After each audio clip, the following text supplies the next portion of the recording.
Welcome back to the Dope Stroke podcast. This is a bonus episode and it's for good reason. We're bringing you the full rundown of the 2025 Masters, where we had a new entry into the career Grand Slam. Mr. Rory McIlroy, congratulations. You are now the 6th member of the Grand Slam team. great intro.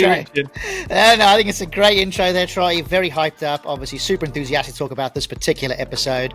I think we can all confirm, as we all watched the golf yesterday, that it was a nerve-wracking affair watching Rory walk his way around that golf course in what was sometimes unbelievable golf and sometimes frustrating to watch, cringeworthy golf. But nonetheless, he got it done.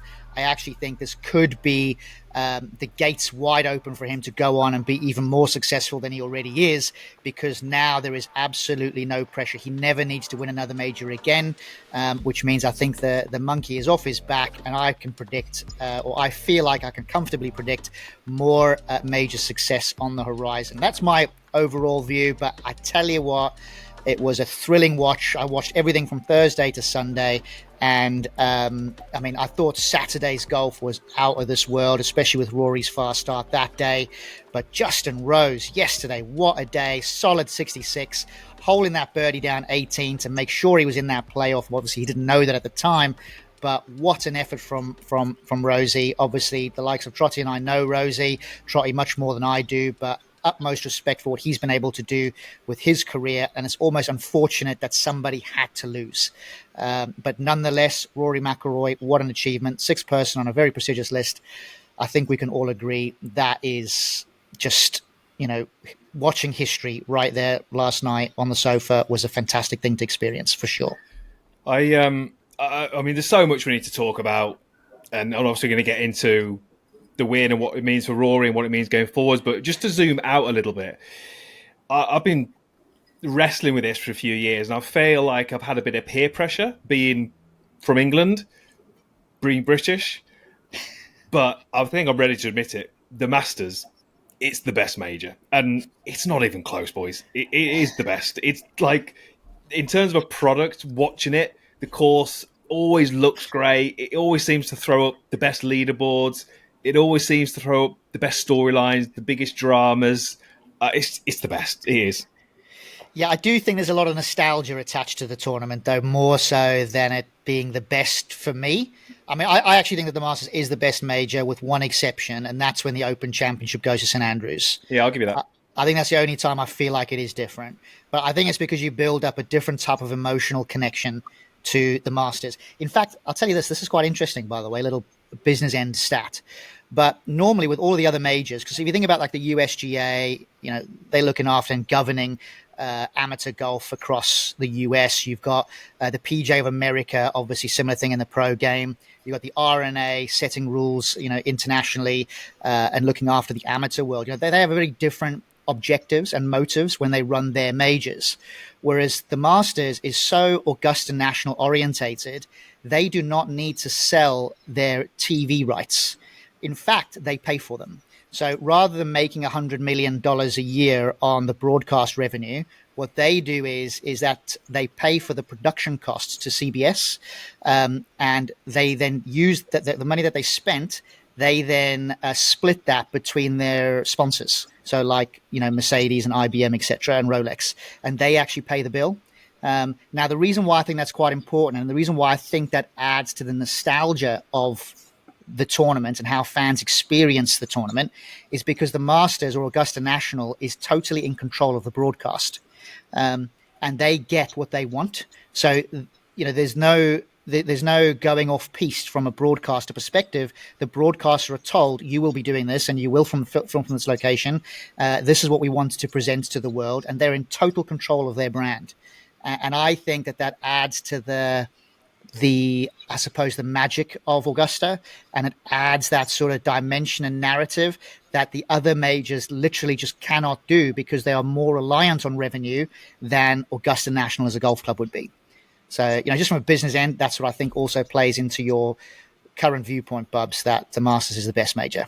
It's just the best. It is. Like, nothing against Brian Harman, but when he won the Open, if you remember that one, like the weather was awful, right? And I'm just like, it's just a difficult watch. You're like, I don't want to watch people under brollies, where like the camera can't pick up the ball and they're like running out in their waterproofs. They've got woolly hats on. Like the Masters, just like the whole product of sitting down and watching it, it's just so good. But don't you kind of semi-like watching the guys hack it round in like a double bogey every now and then? I mean, well, to be fair, we actually saw plenty of that yesterday. Rory made a couple of them, didn't he? So maybe we are getting our fair share of doubles versus birdies and eagles watching the Masters. Yeah, no, I do. The Open has got its different appeals, the shot making and like I remember some of the Opens when like the golf courses are baked, there's hardly any grass. I love watching those, but I just feel like every year you can almost, it's a bit like, not that I'm a big fan because I don't really go, but it's a bit like you rock up to McDonald's, you know what you're going to get. You rock up to the Masters, you know what you're going to get. The Open, you've got no idea. You've got no idea what you're going to get. And I don't like uncertainty. I eat the same meals most of the time, breakfast, lunch, and dinner. I like routine. So you're comparing McDonald's to the Masters. Interesting. I think let's put that out to the public and see what they think. Let's put a poll out for that, shall we, Lloyd? What do you think, Trotmeister? I think there's a lot to unpack. I think you guys have unpacked maybe 6 episodes and a new series on the Dope Pod in one opening part of it. So well done. But to add to it, and I think some points that we have to raise. First off, on the theme of last week's podcast, is Rory McIlroy's missus taller than him? Because that could be close. It could be. He's not the tallest man. No, I think she is, just as a standout. The second point is Justin Rose, 10 birdies in the final round. And we're going to get into this. We need structure here, lads. But to the miss putt on 17, he knew the importance of that. Then to back it up with the birdie on 18, phenomenal.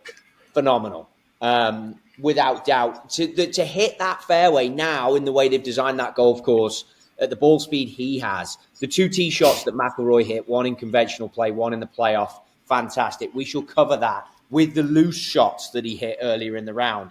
But I think to hit your point about St. Andrews, Augusta, I think what you have to look at, and someone was texting me about this morning, you have to look at the quality of the golf course and you have to look at the misses of the golf shots. And what you have in St. Andrews is you have a golf course where if you put yourself out of position, it makes it very difficult to score. We have the same at Augusta. We've seen that. If you put yourself out of position, 14 is a big one. Rory was out of position, can't score. Freddie Couples in position earlier in the week makes eagle. Now, Freddie's going in with a little 6-wood or whatever hybrid he's got there, but you're looking at golf courses that ask you the question based on position and don't let you overpower them or give you one stereotypical winner. That's what you're looking at. Now, with a links golf course, you have the weather, you have the factors that obviously impact the outcome. And I think that's what obviously he's trying to get at here, that he doesn't like that. But with Augusta, if we just focus on the whole purpose of the business of the bonus episode, that golf course asks so many fantastic questions of the player that it then gives you the result that you want to see. I mean, we can even look at the lad who shot 167 and then came back with a good round after. Even that becomes a story. But again, that's another podcast for another day. If you take it to where Rory McIlroy went after hitting 3-wood down 13, laying up, leaving himself with 80 yards and then dunching that thing in the drink there, that at the end of the day is still asking him a question of a wedge shot. And as soon as he went ahead in his mind and didn't stay in the moment, which we know the importance of that from some of the guests we've had here on the Dope Stroke podcast, you then are given a different narrative for the tournament. Now, you can go on and talk about the second shot into 15, phenomenal. Second shot into 17, phenomenal.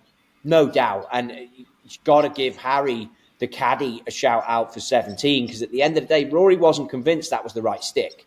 Was not convinced. And under those circumstances, hit that golf shot. Maybe didn't catch it because there wasn't much spin on it when it landed and it rolled up there tight. Still got to make the putt to then go on and, yes, bogey the last. But it's the emotion and the magnitude of trying to become the 6th person to win that Grand Slam. He's already got the players. But the one question I'm going to put to you guys, because again, I've given you a lot to summarize and catch up on there. How do you think it is dealing with winning that Grand Slam in today's world? Because even when Tiger did it, You didn't have social media pressures. You didn't have what it is now. You've just given us song and piece there, Daryl, about the Masters being the product it is, which is phenomenal. I agree with it all. But it wasn't that when Tiger got the Grand Slam. And Rory's completed the Grand Slam at Augusta, which to me is why that was so difficult. Why so many double bogeys? Why so many comebacks? Difficult to do.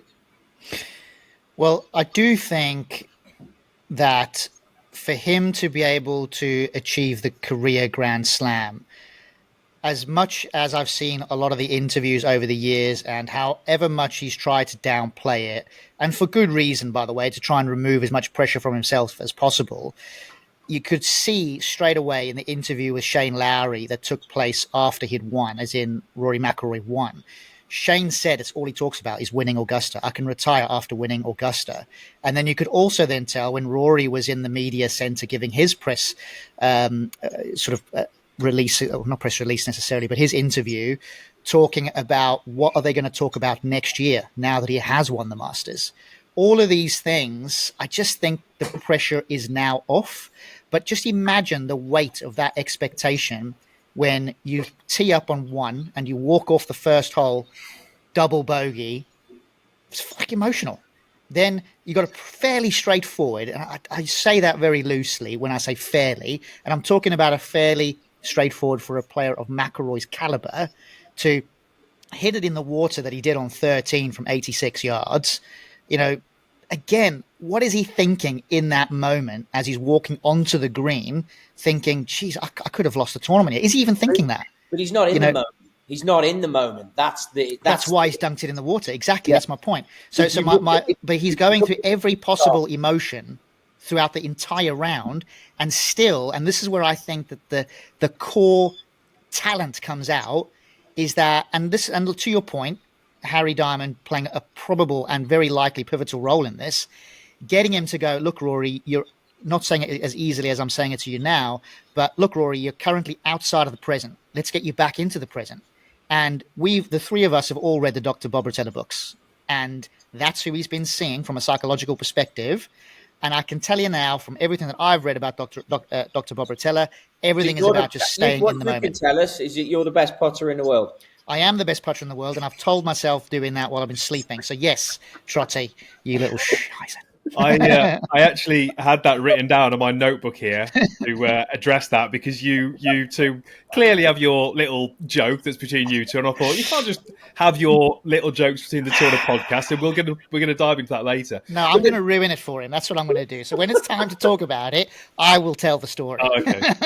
Hey, this is the best story ever. Never mind the Masters edition, Bobsy. I thought you'd heard this story. I thought everyone had heard this story. I might have done, but we'll have to definitely share it with the people listening. What I find fascinating about golf, and golf seems to have this funny way of creating these like narratives and these storylines and the way things play out.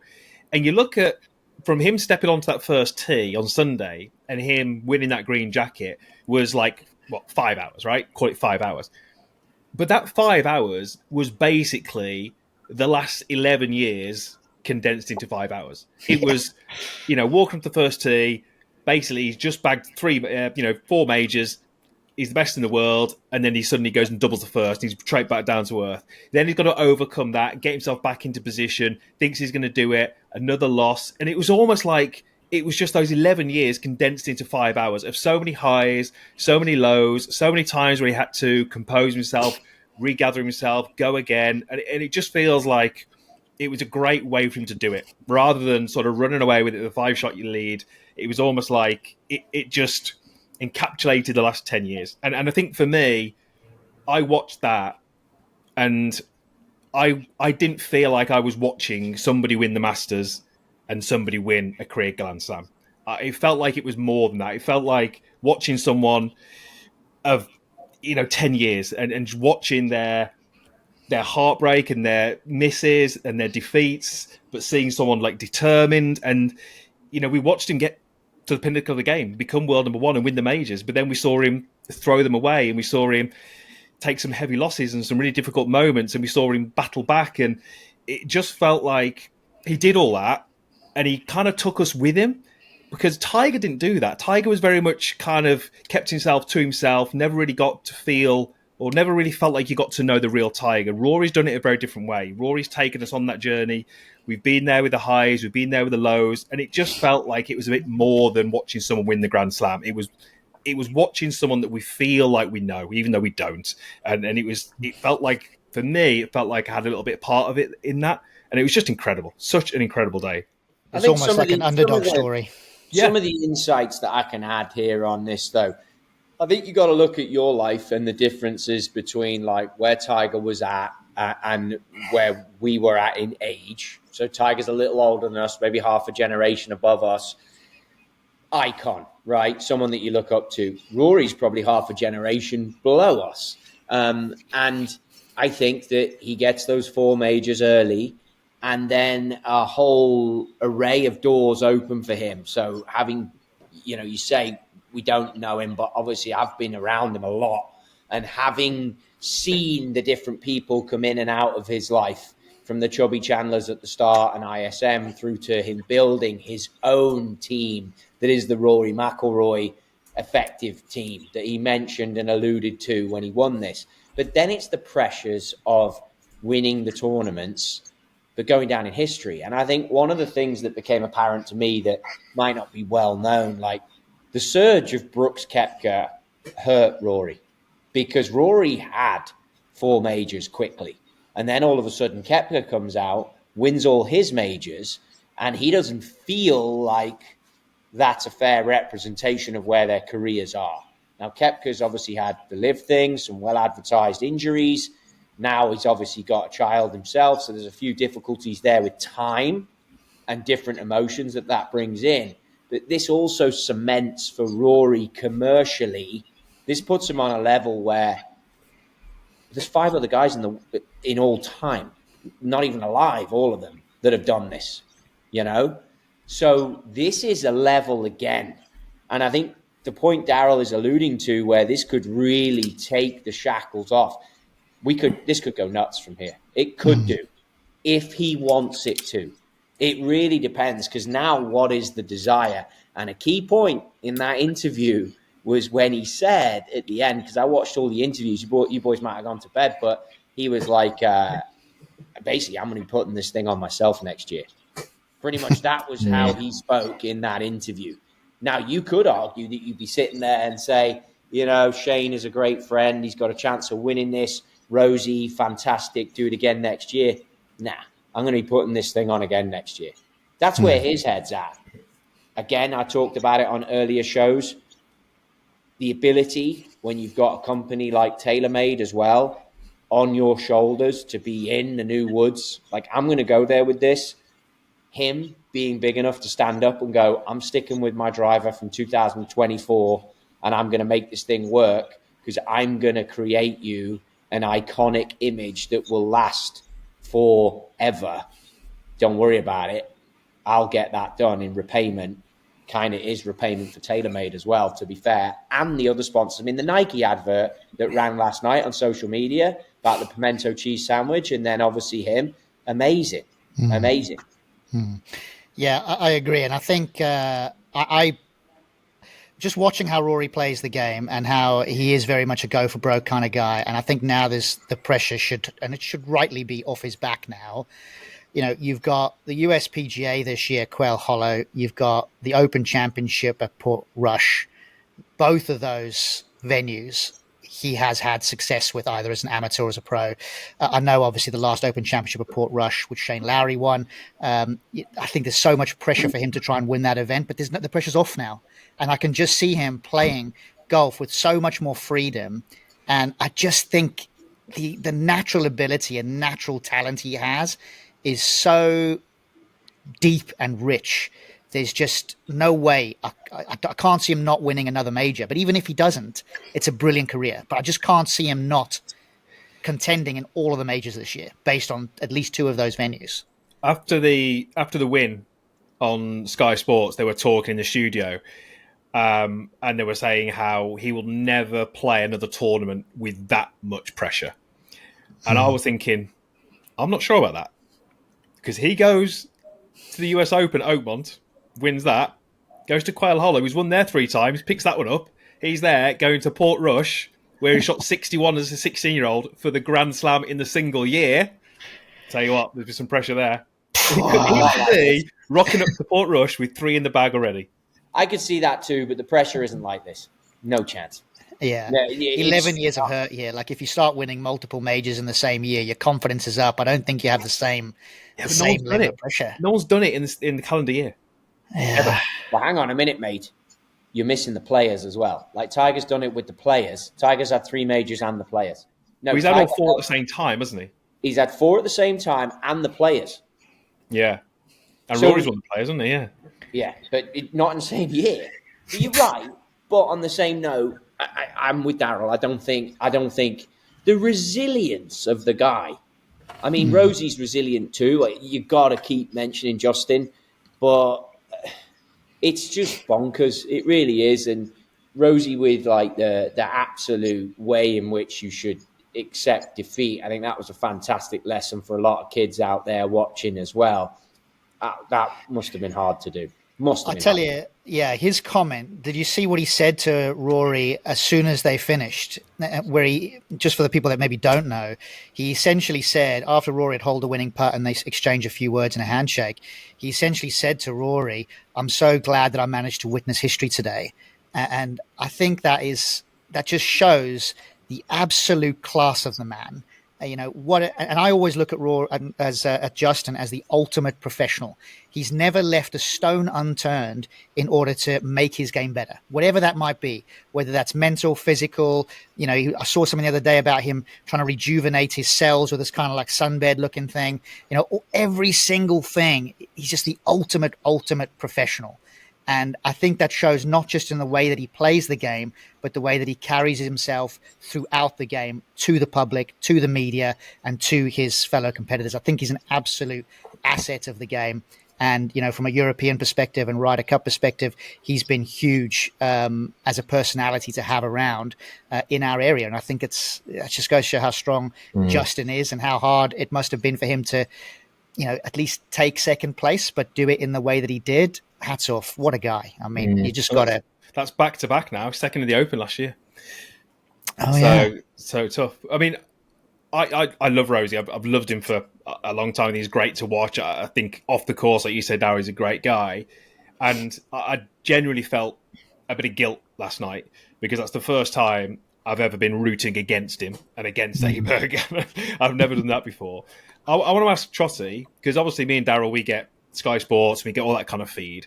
What was the vibe in the US yesterday going into the round? Was it like Bryson or was it Rory or was it pretty split? And how did it kind of pan out over the day? It seemed like the crowd were behind Rory, but I don't know if that was just because it turned out to be the guy who was looking most likely. So obviously, like living here, you end up I'm on a text chain with a bunch of American guys that are all golfers.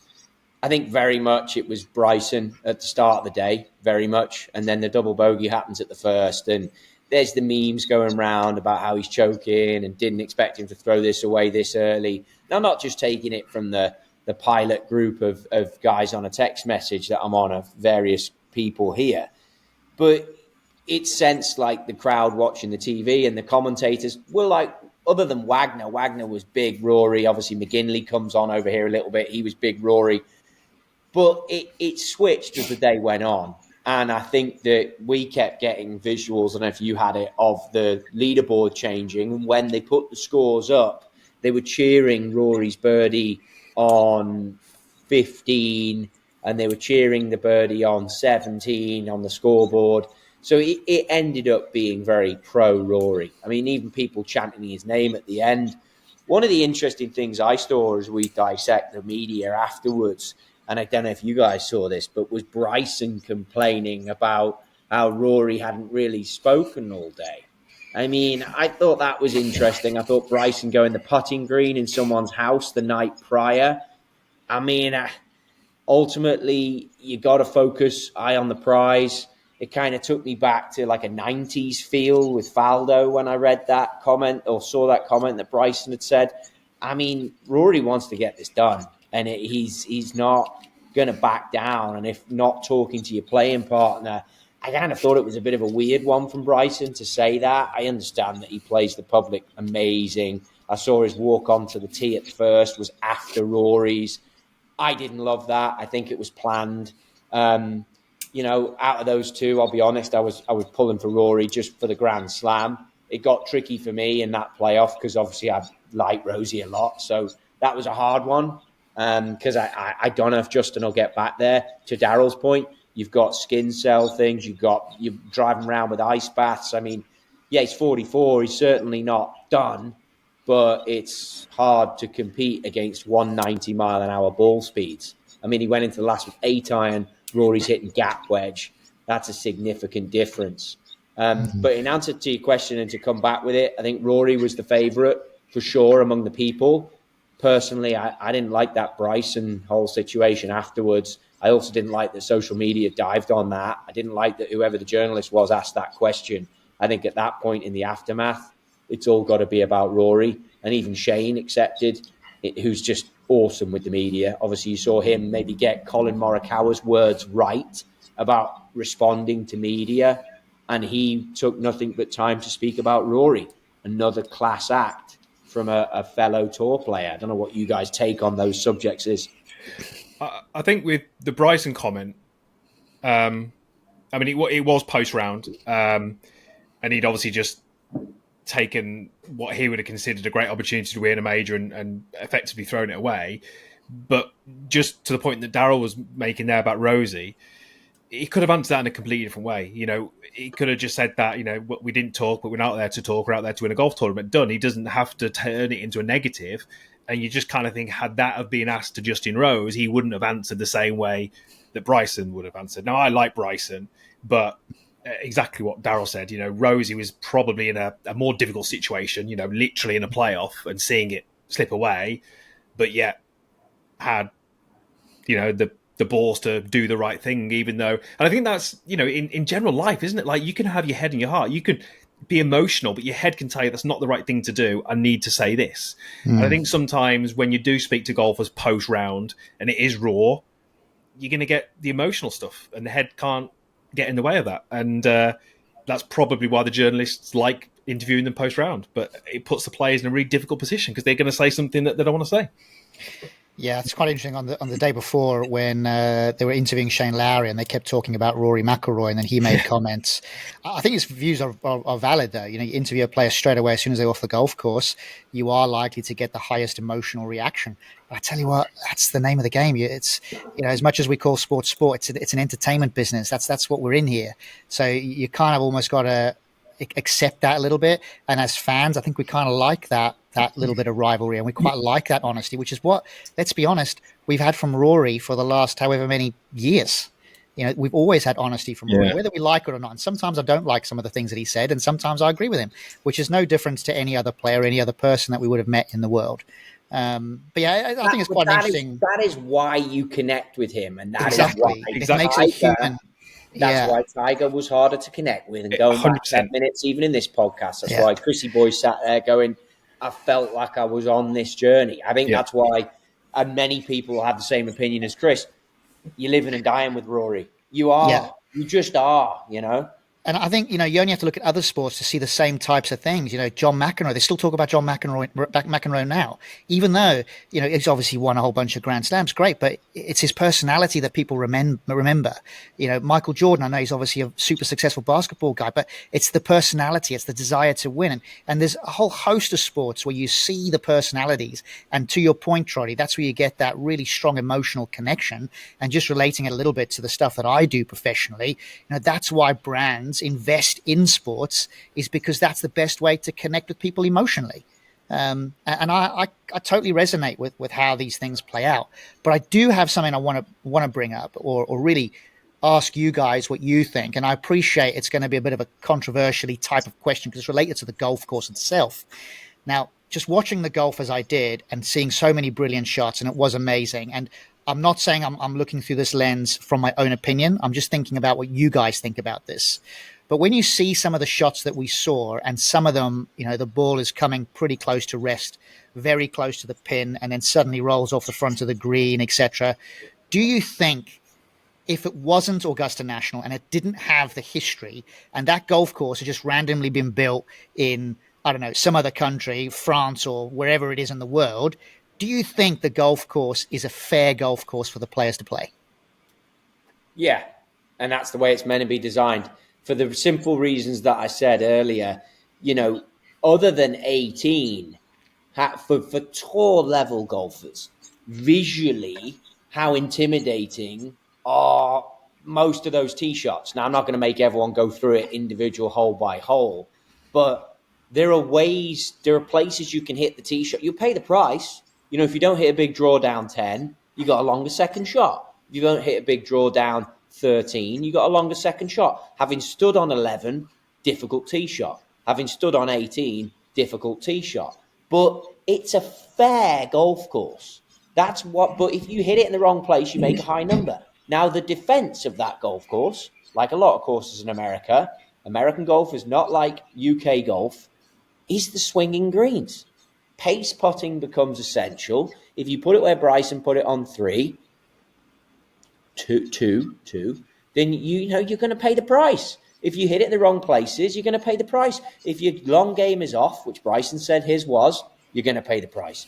That is that golf course. And that is why I think it's 7,500 now, so it's extended.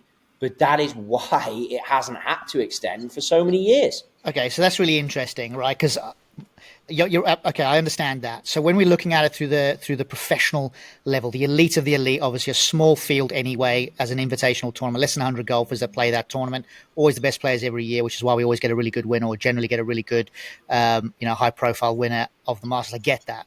But I suppose if you look at somewhere like, and this is not a criticism overall, really, but I'm thinking about St. George's, links golf down, obviously it's on the open rotor as well. Definitely a challenging golf course, no question about it. But I think if you're an amateur golfer, even a skilled amateur golfer, I'm not so sure if the golf course is always that fair. But if you're a pro, the best player will usually win, right? On those kind of golf courses. Well, I'm thinking about courses more like Augusta is kind of what I'm referencing. But what I'm trying to ascertain at what level is the golf course unfair? Because I think if you're an elite pro like Rory, Justin Rose, the guys that did well yesterday, or over the course of the whole of last week, they're all playing, and they all play the same course anyway. But that golf course lends itself to great shots and minimizing mistakes.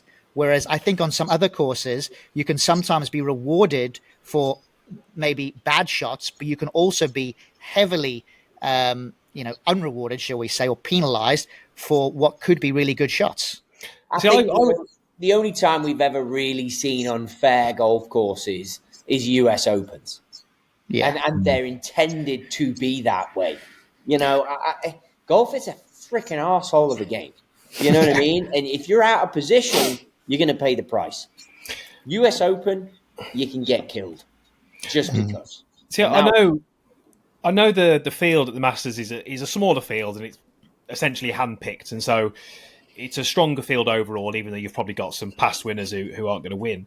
But when you've got a major, what you're basically saying is we want the best golfers in the world to come to this tournament, and we want to find the best golfer on the planet. And I feel like that happens every year. Now, I think if you look at the other majors, no offense to the people who've won them, but you get some rogue winners. People like Ben Curtis and people like Todd Hamilton winning the Open. And that doesn't tend to happen at the Masters. So I'd argue that it's fairer. It's a fairer test when you include the criteria to get into the Masters and then to win it. I mean, there's no rogue winners of the Masters, really. You look at the recent Rahm, Scheffler. Counter arguments for that, mate. We've got time for those. I mean, Charles Schwartzel at the time then, was he the greatest playing that when he won it? Just cut that bit out, Lloyd. Was he? I love Charles. He's an awesome player, but you could go on. I just didn't want to single out like Danny Willett. Was he the greatest when Spieth had that huge lead? I mean, they're obviously not the greatest every single year, but I think when you take 30, 40 years and you look at it, I think you get the better quality of winners at the Masters. I know what you're trying to say, but that's because it's a tournament that's not dictated to by weather. The Open Championship is meant to be dictated to by weather. Well, yeah, but when you know what the weather's going to be, then it's easy to set your golf course up, isn't it? So you can don't know set it what up. the weather's going to be morning versus afternoon. What happens if you get a 7 a.m. tee time at the Open or a 3 p.m. tee time? You get two totally different golf courses. Well, exactly. That's why the Open is less fair. Daz's question was, is it a fair golf course? And I feel like it's the fairest test because it's the hardest major to get into, and then it's the hardest to win. And you never look at the Masters winner and go, yeah, I'm not sure he played that well this week. He just got lucky. They just play their absolute balls off, and that's what you want. Well, yeah, I think for Augusta, the fact that it is a smaller field, there's a lot of past champions that do play. Yes, there's some elite amateurs that qualify as well. I think it's a much smaller crop of players that are typically top 50 in the world. So because it's so concentrated, I think those players are just more likely to win. Whereas you can always have a curveball from someone. I mean, let's face it, like Rory McIlroy, great golfer. You know, if you look at some of his records in the past, I think he was pretty close to world number one at the time, where he played in a playoff against. And I mean, it's utmost respect, and I'm sure Stormy would agree with me. But like Graham Storm beat him in a playoff in South Africa. You know, is Graham Storm a better golfer than Rory? It's more a case of in that week he was in the field, he played the game that you had to play to win the tournament, and that's what Stormy did. So I just think that there's horses for courses a little bit, but I think for Augusta, small field, top 50 players in the world, one of them is likely to win it. Whereas when you go and play in the Open Championship, you can easily get a curveball with 156 golfers. Somebody might have qualified from local qualifying, which you don't get for the Masters. I just think there's more variables in the other majors than there are in Augusta. It's called the Open Championship. Yeah. Can I? Thanks for that, Troy. Right. I mean, Jordan Spieth had a 50-shot lead and flipping made a 28 on 12, and then Danny Willett wins. But we got the best players in the world winning every time. I love Danny Willett. The guy's a legend. But all I'm saying is it needed a mistake in order for him to even have a shot. Now, look, Danny finished off that tournament. Fair dues. But needed it to happen for him to be able to do it. Can I just share a little story? Just so I know we're kind of wrapping up, but this is a little bit of a kind of an insight into what it takes to play at the Masters. People who listen to this may well know that I'm good friends with Piers and Andy, and they coach Aaron, who played this week. And I said on last week's podcast that it was his debut, but I said there's no reason why he couldn't go ahead and make the cut and have a good finish. He actually finished 27th. He finished under par for the tournament, which is just incredible. Your first Masters. But just to give you a little insight as to what he was doing last week, he gets the pin positions for the tournament for that day, and he sits down on his own and he plans exactly where he's going to hit each approach shot to the green based on the pin position. So, you know, wherever it is on 14, he's going, I'm going to need to hit it like 20 feet under the hole right, or if it's 16, I need to be up on that tier, or just whatever it is, he basically plans. Now, obviously, if he misses the fairway or hits in a bunker, he has to sort of, you know, recalculate that. But he goes out knowing where he's going to hit it. He does that, takes about an hour and a half to plan it all. And he actually, day one, he hit 100% of fairways. Saturday, Sunday, he missed one fairway each round. So he was incredible off the tee. Missed a couple more on Friday, but so good off the tee. And what he was basically working on, and I guess this is the thing with Augusta, and this is what I thought he would do quite well. He was basically going, what are the things I need to work on this week? I need to work on my discipline, my patience, my acceptance. Because, and this is the reason I bring this up is because chances are the people listening to this podcast are mostly going to be amateur golfers. But if he said on 14, I need to hit it 15 feet under the hole. If on 12 and 13, he goes double-double, he does not change his game plan. He hits it 15 feet under the hole. And if he goes on 12 and 13, birdie, he doesn't change his game plan. And I think that's so important at Augusta because we're all guilty of it. You know, we've all gone on a golf course and we've all, you know, whether it's intentional or not, we've all had this vision of the score that we want to shoot or relative to a handicap. And we go off and we make a silly bogey on the third. And on the fourth, we suddenly hit drive where we were going to hit 3-wood. And we start to chase that pin where we're going to hit the middle of the green. And it just unravels. And what he was very good at this week, which is why I thought he would do quite well, he's incredibly disciplined. He's incredibly patient. And he's incredibly accepting that he was playing a golf course where he could, you know, lace a 4-iron from 220 yards, landing it exactly where he wanted it to land and end up with the hardest chip in the world and make double. And that's just Augusta. So just a bit of an insight as to kind of what he was doing. Yeah, it's massive. I actually thought we'd wrap up the podcast with why Daryl's the greatest putter in the world, but I mean, we can keep that That's going. a good one. Yeah, we'll keep going series 3. I have a better thing to wrap it up with. It'll be like the fishing trip. Let's keep it there, yeah? Gavin and Stacey. Yeah. I had a couple of questions on a yes or no, and then you're going to pick a name. So do you think it was harder for Rory to win the Grand Slam than the other 5 guys? Yes. Yes. Which one of those Grand Slams are you personally most impressed with? Saracen, Hogan, Player, Nicklaus, Woods, or Rory? Before you answer that, why was it more impressive for Rory to win than the others? I think it means more now than it would have at the time, because somebody would have had to have been first. There were fewer. Obviously, if you look at the Masters as a whole, it's still not even at its 100th anniversary yet. So we've still got a while to go here. So back in the day, there would have been players that played 3 majors, not 4. So I just think that the occasion is bigger now than it was at the time. And actually, I think it was Gary Player and Jack Nicklaus. They both completed the slam within a year or 2 of each other as well.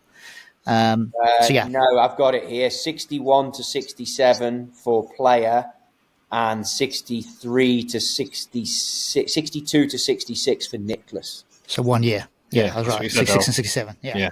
That's what I said. Yeah. Oh, I thought you meant they did it within a year of when they started.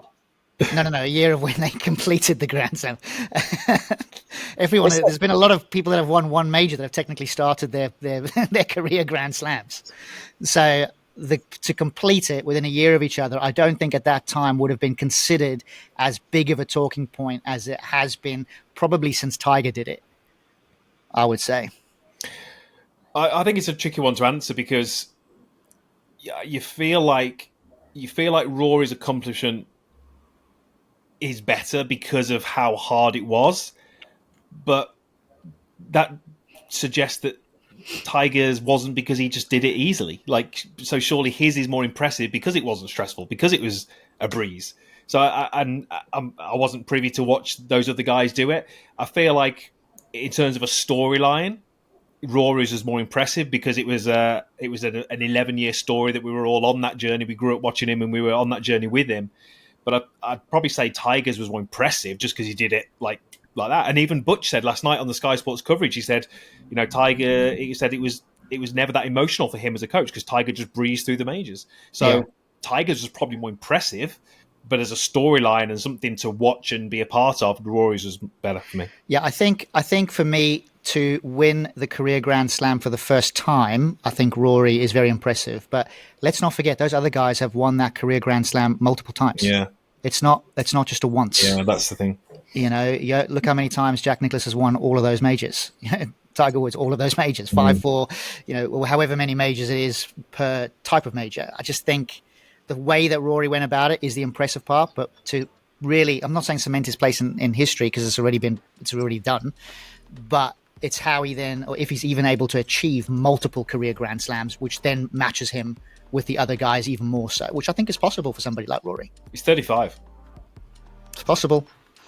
Mr. Hogan took a boat across to the UK, qualified for the Open Championship, missed a major in order to go and get it done, wrapped his legs up every morning, steam bathed every night, and then got that thing won back with persimmon. Yeah, but you go forward 100 years and there'll be some AI podcasts with 3 people going, that guy took a bloody plane from Ireland over to America. I mean, how hard was that? When they'll be teleporting around the world. So it's all relative. Yeah, I hear you. Tiger did it through a generation when equipment was coming on so much. Balata ball through to... I don't think he didn't win his first one with Balata, but the development of ball and wood technology into what it is, they're all impressive in their own right. I'm sure there's Gene Saracen stuff that we can bring up and talk about, but it's good. No matter what, it's great for the game. It's given us a bonus episode. We're going to come back with Series 3 pretty soon here as we hype up into the golf season. But tell us in the comments, who's your favourite Grand Slam winner? Give us a reason why, and we'll all be back for the next series of the Dope Stroke podcast. Cheers, boys. And we promise we'll reveal why Daryl is the greatest putter in the world.